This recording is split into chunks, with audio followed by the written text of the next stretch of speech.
O que há de errado com o conceito da potência reativa e a potência de distorção de Bodeano? E por que esse modelo deve ser abandonado? Meu nome é Fábio, sou estudante do mestrado da Universidade Federal de São João del Rei.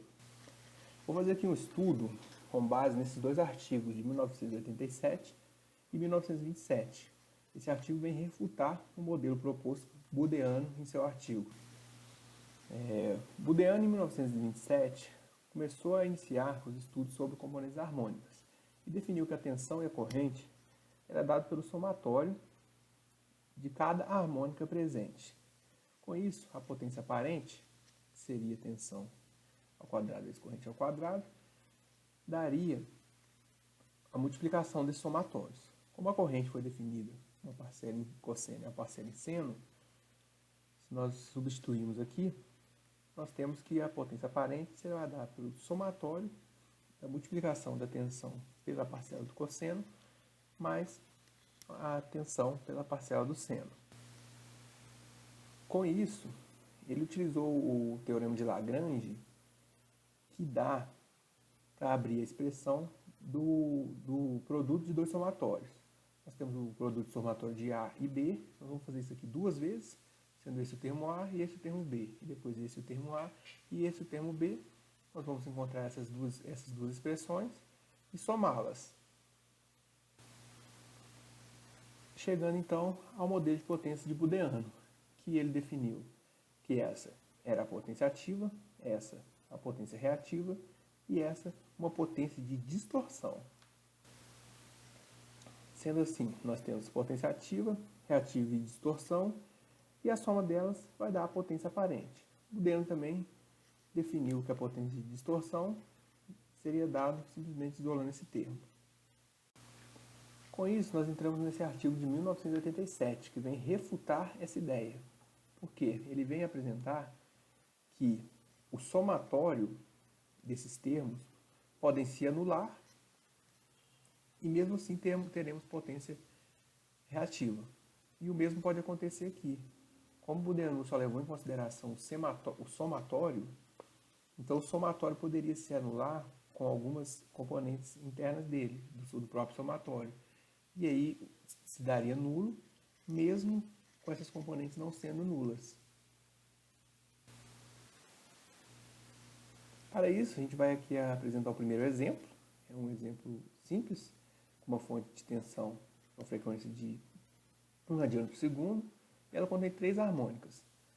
Primeira e quinta e sétima harmônica. Com a tensão na componente fundamental de 100 volts e cada harmônica teria tensão dividido pelo número da harmônica. Então, a gente abrindo esses termos, a gente consegue, por exemplo, encontrar as correntes, simplesmente pegando a tensão e a impedância de cada componente, vendo as fontes como uma fonte separada. E depois a gente faz um somatório das tensões da corrente e teríamos então a potência aparente. A gente também calcula os ângulos das correntes e encontra a potência reativa de cada componente de cada fonte, de cada harmônica. O somatório também nos daria a potência reativa de Bodeano e assim a gente consegue encontrar a potência de distorção de Bodeano. A gente observa que é possível encontrar também o fator de potência e, com base nisso, o que a gente tenta fazer? Compensar essa potência reativa com um capacitor de 0,38 farads e aí refazemos os cálculos novamente. Encontramos todas as tensões, as frequências, as impedâncias. A gente precisa dividir o ramo, né? Fazer a impedância desse ramo, a impedância desse. Para isso a gente calcula a impedância de vista por cada fonte, né? A harmônica, cada componente harmônica. Pega o ramo indutivo, o ramo capacitivo, encontra a corrente total de cada ramo, tanto para a primeira quanto para a quinta harmônica, a mesma coisa, para a sétima harmônica, a mesma coisa. Então a gente encontra a corrente de cada harmônica e o ângulo θ também de cada harmônica. Com base nisso, nós conseguimos encontrar a potência aparente, fazendo os mesmos cálculos, tensão, o quadrado das tensões vezes o quadrado das correntes. Pegamos o ângulo θ e encontramos a potência aparente de cada componente harmônico, fazemos a soma e observamos que dá zero. Portanto, entendemos o quê? Que esse circuito não possui potência mais reativa. Porém, a gente observa que ainda existe potência de distorção. E quando a gente vai calcular o fator de potência, a gente não tem o fator de potência unitário. Portanto, mesmo o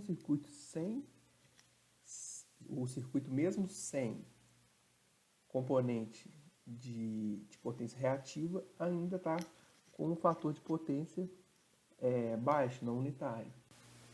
A gente pode pegar o resultado e colocar na tabela, a gente observa que sem o capacitor a gente tem esse termo, com o capacitor a gente não tem essa potência reativa e mesmo assim não conseguimos fazer a correção do fator de potência. Esse é o primeiro exemplo. Então a gente já percebe que a potência reativa de Booleano que ele definiu, a gente consegue ter ela nula e mesmo assim temos um fator de potência baixo. A gente fez a simulação do software também, no software PSIM do circuito, colocando 3 fontes de tensão em série. Calculamos aqui a tensão, a corrente e a potência reativa com esses blocos do módulo. E fizemos a simulação sem o capacitor e com o capacitor. O resultado sem o capacitor é esse. A gente observa aqui que a potência ativa e potência reativa teve valores, e também o fator de potência teve valores muito próximos do que a gente estava esperando, daquela tabela calculada.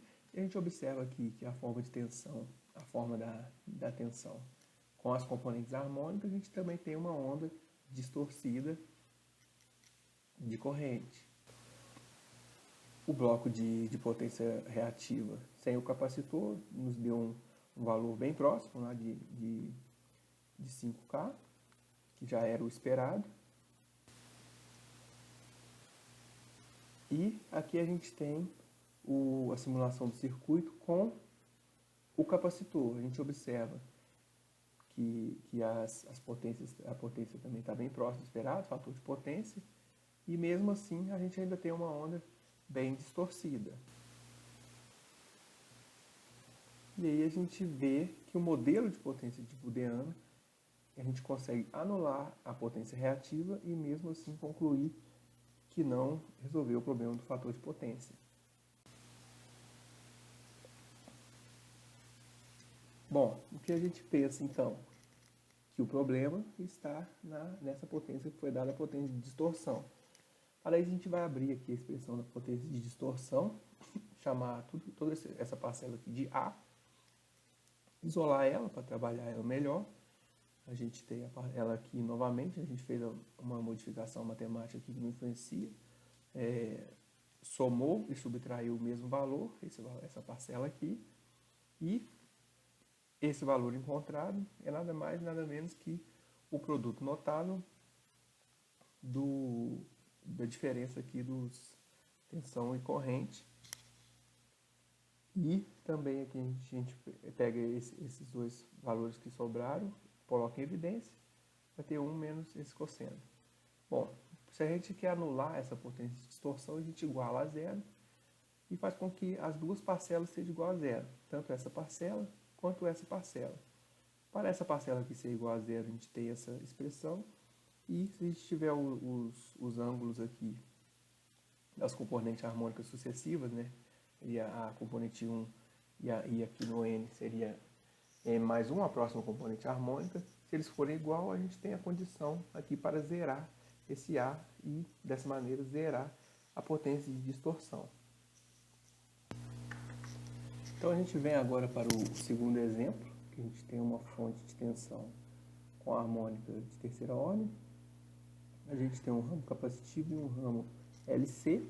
Nós vamos fazer a mesma coisa, a gente vai calcular a impedância para o ramo capacitivo, para o ramo LC, para a componente de primeira ordem e para a componente de terceira ordem. A gente vai encontrar a impedância equivalente vista de cada componente harmônica. Com isso a gente encontra as correntes e a gente já tem as tensões. A gente já observa aqui, ó, que essa tensão dividida por essa é igual a essa dividida por essa e os ângulos são iguais. Então, na hora que a gente jogar aqui, conclui aquela equação que aqueles parâmetros que a gente definiu anteriormente para zerar, então a gente zerou a potência de distorção. Então a gente simulou o circuito e sabendo que esse circuito tem uma potência de distorção igual a zero, a gente esperaria que o circuito não tivesse uma corrente na carga distorcida, porém a gente observa que a corrente está distorcida na carga. Então o que a gente percebe que a potência de distorção de Boudin-Anoud ela não quer dizer sobre o formato da onda, estar distorcido ou não. Então a gente encontra o circuito com potência de distorção igual a zero e encontra uma carga aqui com as formas de ondas distorcidas. Então nós vamos agora para o exemplo 3, que utiliza a mesma fonte de tensão com a componente harmônica na terceira ordem. A gente tem essa carga aqui, um ramo LC. A gente calcula as impedâncias de cada ramo, do ramo para cada componente harmônico, a fundamental é a terceira ordem, e encontra aqui as correntes. A gente já vê pelaquela condição que os ângulos não são iguais, então a gente não vai ter uma potência de distorção nula, a gente não consegue zerar aquele termo A que a gente concluiu anteriormente. Então a gente sabe que existe uma potência de distorção nesse circuito. Então, se existe uma potência de distorção, a gente espera uma onda distorcida. E aí nós vamos para a simulação e a gente observa que a forma de onda da corrente ela não está distorcida, como era esperado, pois a potência de distorção é diferente de zero, não é nula. Então a gente espera que tenha uma distorção na forma de onda do circuito. E a gente vê aqui a forma de onda da tensão e a da corrente do circuito. E a gente observa que não tem a distorção, a forma de onda está simplesmente deslocada, ela não está distorcida. Então a gente conclui que, mesmo tendo uma potência de distorção, a gente consegue ter um circuito sem forma de onda estar distorcida. Com isso, o artigo mostra para a gente, né, que o modelo de Boudin-Anoud ele não é contém algum erro, ele levou algumas coisas em considerações, como aquele fato de levar em consideração somente o somatório, né, das parcelas que compõem a corrente, a potência reativa e a potência de distorção. E esse somatório ele pode se anular ou pode ser diferente de zero e não corresponder ao que foi proposto. A gente viu no exemplo 1 que a gente eliminou a potência reativa e não corrigiu o fator de potência do circuito. Então a gente tem um circuito que não tem potência reativa, a gente tem lá a potência ativa, e mesmo sem ter potência reativa, a gente não tem o fator de potência unitário. No exemplo 2, a gente conseguiu levar a potência de distorção a zero, o que indicaria que não teria distorção na forma de onda sobre a carga, e mesmo com a potência de distorção igual a zero, a gente tem uma forma de onda distorcida. Então a potência de distorção de Boudin-Anoud também não quer dizer se vai ter ou não distorção. E no exemplo 3, a gente também observa que mesmo a gente tendo uma potência de distorção diferente de zero, a gente consegue apresentar formas de onda não distorcida, pois a potência diferente de zero indicaria que teria distorção nas formas de onda. Porém, a gente observou lá que a forma de onda não está distorcida, somente está desviada. E com isso a gente conclui que, pelo que foi proposto em 1987 no artigo, a gente conclui que o modelo de Boudin-Anoud é falho.